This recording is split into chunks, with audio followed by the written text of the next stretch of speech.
Dear students, good morning to all of you. आज हम दो parallel wires, infinitely long parallel wires जिनमें current flow हो रहा है, एक दूसरे के पैरेलल रखे हुए हैं, उनके बीच में कितना मैग्नेटिक फोर्स काम करता है, इसके लिए हम फार्मूला डिराइव करेंगे। तो यहाँ पर दो सिचुएशन हो सकते हैं। ये इनफाइनाइटली लॉन्ग एक कंडक्टर और इसी के पैरेलल एक दूसरा कंडक्टर, ये भी इनफाइनाइटली लॉन्ग है, एक दूसरे से r डिस्टेंस पर रखे हुए हैं। एक में करंट फ्लो हो रहा है I1 और दूसरे में करंट फ्लो हो रहा है I2 और दोनों में करंट सेम डायरेक्शन में है। या ऐसा भी हो सकता है कि वायर्स में करंट एक दूसरे के अपोजिट डायरेक्शन में फ्लो हो रहे हो, ऐसा। Distance between the wires is r, current in the wires are I1 and I2, but now they are flowing in opposite direction। तो दो सिचुएशन मिल सकते हैं हमको। हमें दोनों के लिए फोर्स कैलकुलेट करना है कि ये वायर इस पर और ये वायर इस पर कितना मैग्नेटिक फोर्स अप्लाई करेगा, ये हमको मालूम करना है। ठीक है, तो let the conductors carry currents I1 and I2 and distance between them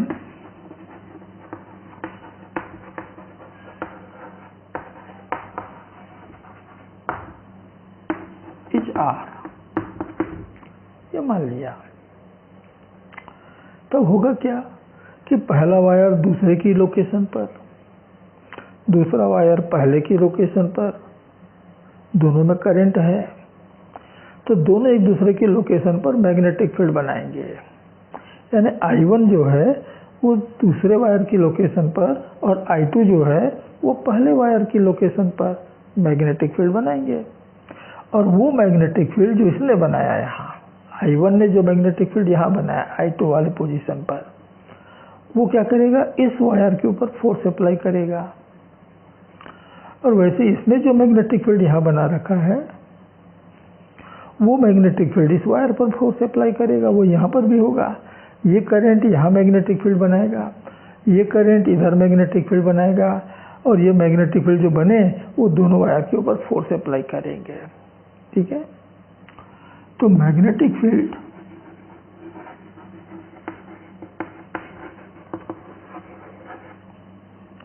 produced by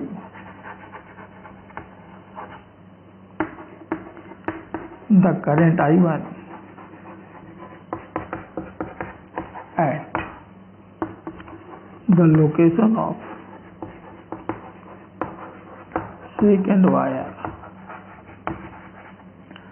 wire के लोकेशन में वो मैग्नेटिक फील्ड बना रहा है। तो कितना बनाएगा, मान लेते हैं V1 is equal to mu not I1 upon 2πr। ठीक है ना, एक इनफाइनाइटली लॉन्ग वायर अपने से r डिस्टेंस पर इतना मैग्नेटिक फील्ड प्रोड्यूस करता है। तो I1 ने यहाँ पर इतना मैग्नेटिक फील्ड बना दिया, या यहाँ के I1 ने यहाँ पर इतना मैग्नेटिक फील्ड बना दिया। इन विच डायरेक्शन भी आप मालूम कर सकते हो। ये करंट की तरफ अंगूठा, पॉइंट की तरफ उंगलियाँ, तो फील्ड मिल रहा है अंदर की तरफ। तो यहाँ जो B1 फील्ड बना, ये इनवर्ड डायरेक्शन में है। ये जो I1 करंट यहाँ जो मैग्नेटिक फील्ड बना रहा है B1, ये इनवर्ड डायरेक्शन में है। ठीक है, अब ये जो मैग्नेटिक फील्ड बना है यहाँ पर या यहाँ पर, ये क्या करेगा, इस करंट के ऊपर लॉरेंज फोर्स अप्लाई करेगा। तो कितना करेगा, तो हम पूरे वायर पे फोर्स नहीं निकाल रहे हैं, हम मान लीजिए इसकी L लेंथ पर कितना फोर्स लग रहा है ये कैलकुलेट कर रहे हैं। Then force applied by this field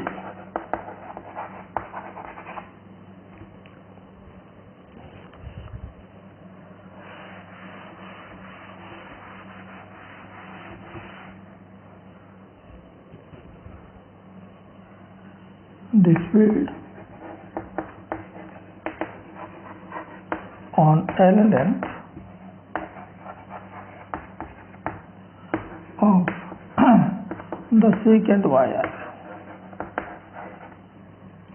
तो फोर्स होता है I, तो I की जगह I2, L की जगह हमने L ही मान रखा है, और B की जगह हो गया B1। करंट I2 है, लेंथ हम इसका L कंसीडर कर रहे हैं, और यहाँ पर बनने वाला फील्ड B1 है। तो B1 फील्ड ने कितना फोर्स अप्लाई करेगा, इतना करेगा। और देख रहे हो कि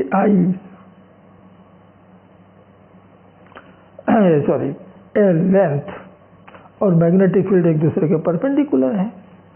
लेंथ इधर है और मैग्नेटिक फील्ड इधर है, ठीक है ना, इस चौक की तरफ, अंदर की तरफ। तो दोनों एक दूसरे के परपेंडिकुलर हुए, इसलिए sin 90 यानी 1 हो गया। अब इसमें B1 की वैल्यू रख देते हैं बस। तो I2L mu not I1 by 2 pi r, so it is mu not I1 I2L by 2 pi r।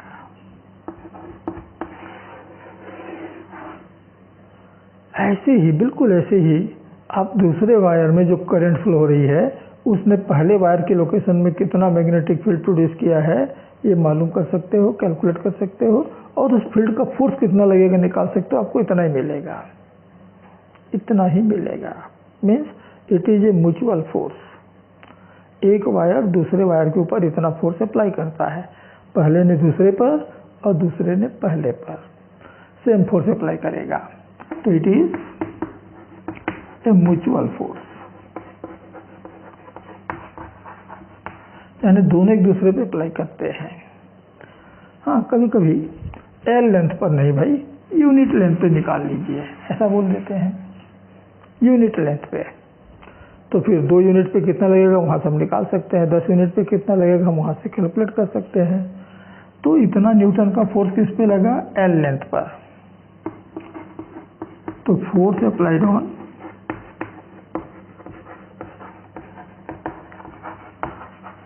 per unit length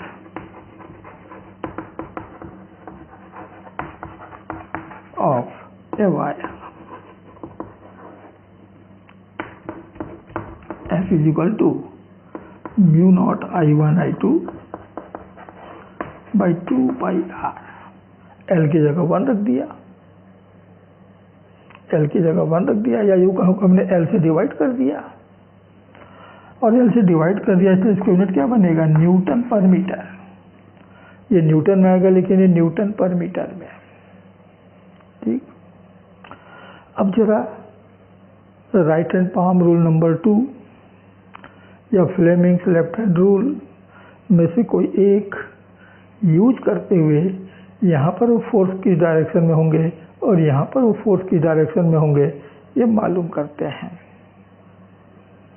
कि जब वायर सेम डायरेक्शन में करंट ले जा रहे हों, या जब वायर अपोजिट डायरेक्शन में करंट ले जा रहे हों, तो ये जो मैग्नेटिक फोर्स है जो एक दूसरे पे वो लगाते हैं, वो किस डायरेक्शन में होते हैं ये ज़रा मालूम करते हैं। चलिए, तो मैं लगा रहा हूँ right hand palm rule number 2। मैंने कहा ना मेरा फेवरेट रूल है।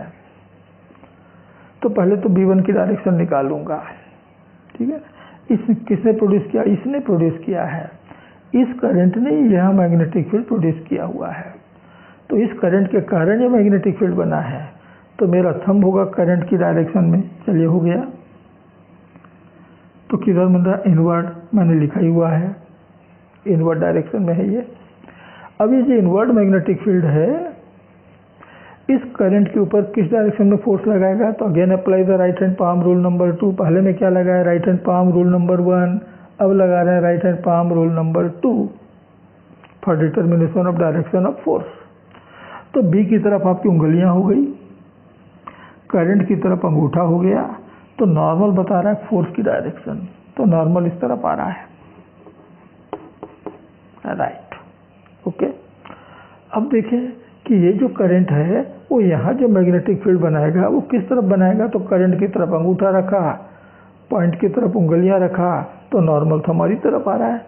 इसका मतलब इस करंट ने यहाँ पर आउटवर्ड मैग्नेटिक फील्ड बना रखा है।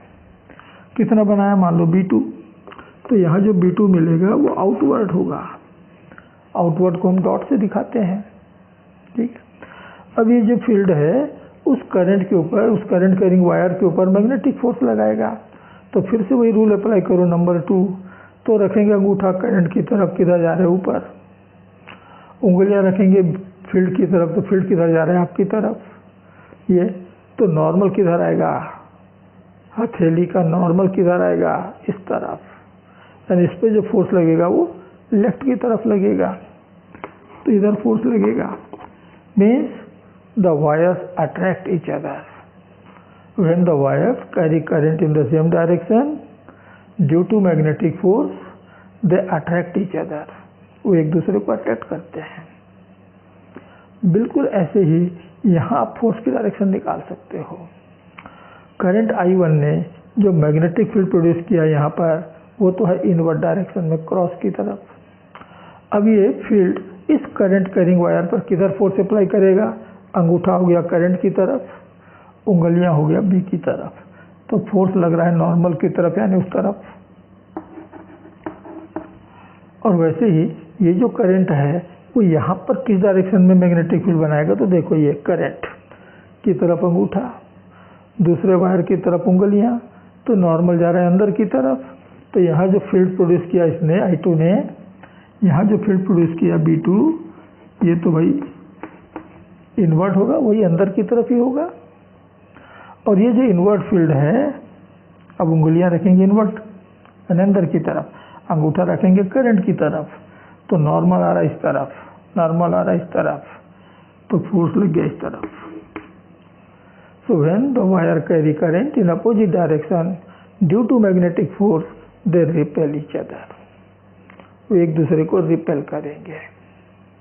ठीक है, तो कभी कभी ये पूछा गया है कि कब अट्रैक्शन का फोर्स लगेगा और कब रिपल्सन का फोर्स लगेगा। तो याद रखना कि जब दोनों सेम डायरेक्शन में करंट रखते हैं तो अट्रैक्ट करते हैं, और अपोजिट डायरेक्शन में जब करंट रखते हैं तो वो रिपेल करते हैं due to the magnetic force.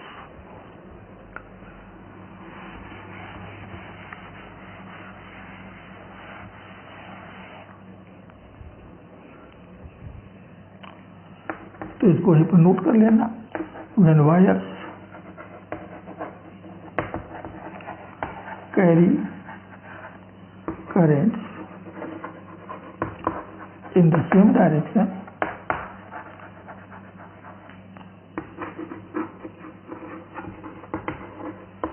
they repel each other.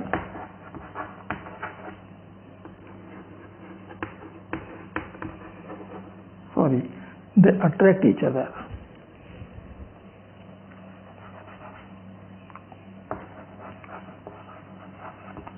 They attract each other, and when carry current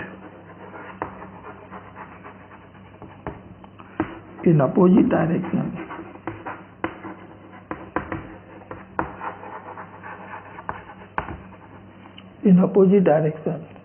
they repel each other.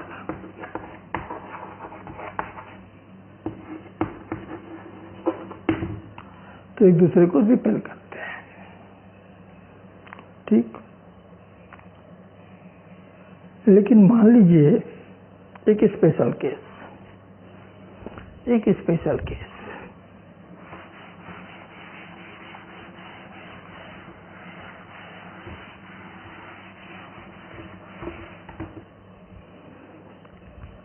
एक स्पेशल केस कि मान लीजिए कि एक प्रोटॉन की एक स्ट्रीम और प्रोटॉन की एक दूसरी स्ट्रीम, यानी सेम चार्जेस, दोनों पॉजिटिव या दोनों इलेक्ट्रॉन के स्ट्रीम सेम डायरेक्शन में फ्लो हो रहे हैं। कि जो इधर जो है प्रोटॉन प्लस ई चार्ज इस तरफ, और यहाँ पर भी proton same charge same direction में फ्लो हो रहे हैं। ठीक है,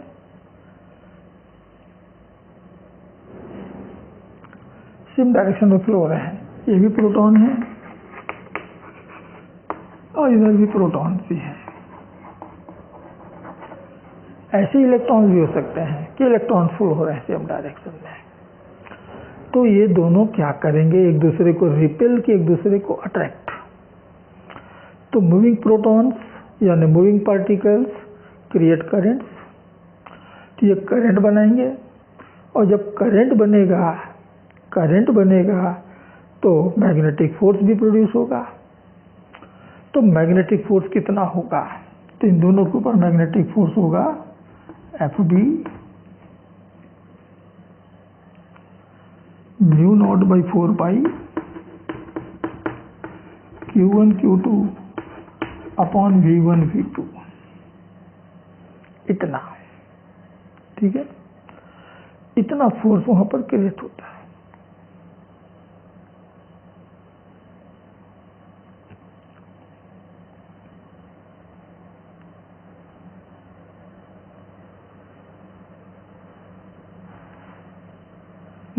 थोड़ा सा उल्टा हो रहा है। Q1 Q2 V1 V2 upon R square. अब ठीक है, तो इन दोनों के बीच में जो मैग्नेटिक फोर्स होता है इतना होगा म्यू नॉट अपॉन 4 पाई Q1 Q2 V1 V2 upon R square. अब Q1 यहाँ पर E है,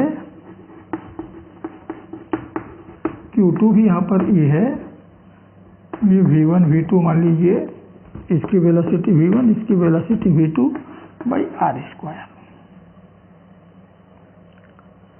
जब एक वायर में करंट फ्लो होता है तो उसके भीतर फ्री इलेक्ट्रॉन मूव करते हैं। ये फ्री इलेक्ट्रॉन एटम से आए हुए होते हैं, और एटम के पास इक्वल नंबर में प्रोटॉन और इलेक्ट्रॉन होते हैं, और इसलिए नेट चार्ज जो वायर का होता है दैट इज जीरो, और इसलिए वहाँ कोई इलेक्ट्रिकल फोर्स नहीं होता, केवल करंट के कारण मैग्नेटिक फोर्स होता है। लेकिन यहाँ तो चार्जेस हैं भाई, मूविंग चार्जेस हैं, तो मूविंग चार्जेस हैं तो करंट बनाएंगे तो मैग्नेटिक फोर्स होगा, लेकिन है तो चार्जेस, और दोनों चार्जेस के बीच में एक जैसे चार्जेस हैं तो कूलॉम रिपल्सिव फोर्स भी होगा। कूलॉम रिपल्सिव फोर्स, ये जो फोर्स होगा कौन सा होगा, ये अट्रैक्टिव होगा, क्योंकि करंट सेम डायरेक्शन में बना, और जब करंट सेम डायरेक्शन में बनता है तो फोर्स जो है अट्रैक्शन का होता है, तो ये अट्रैक्शन का होगा। ठीक है, इलेक्ट्रिकल फोर्स कितना होगा दोनों के बीच में, कैपिटल इसे देगा। तो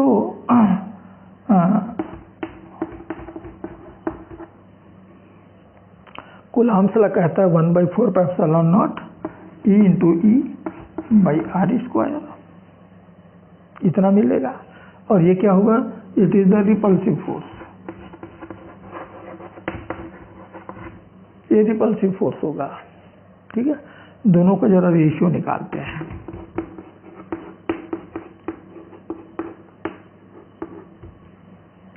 तो 4 पाई कैंसल, एप्सिलॉन नॉट ऊपर चला जाएगा तो क्या बचा, epsilon naught mu naught, R square cancel, E cancel, तो क्या बचेगा V1 V2, नीचे कुछ भी नहीं बचा। अब आपको मालूम है कि 1/रूट epsilon naught mu naught is equal to C, the velocity of light in vacuum. तो स्क्वायर करेंगे तो क्या हो जाएगा, C स्क्वायर, उल्टा करेंगे तो क्या हो जाएगा 1/C स्क्वायर। तो क्या मिल गया, V1 V2 by C square. अब हमको मालूम है कि किसी पार्टिकल की स्पीड लाइट की स्पीड से बहुत कम होता है, तो न्यूमरेटर बहुत छोटा है, डिनोमिनेटर बहुत बड़ा है, यानी कि ऊपर वाली नंबर बहुत छोटी, नीचे वाली बहुत बड़ी, तो it is too much less than 1, and therefore FB is too much less than FE। यानी अट्रैक्टिव फोर्स बहुत छोटा है, तो रिपल्सिव फोर्स बहुत बड़ा है, और इसलिए दोनों पार्टिकल क्या होंगे, ठीक है एक ही डायरेक्शन में फ्लो हो रहे हैं, सेम डायरेक्शन में करंट क्रिएट कर रहे हैं, लेकिन है तो वो चार्जेस, और इसलिए दोनों एक दूसरे को रिपेल करेंगे। And therefore the particles will repel each other.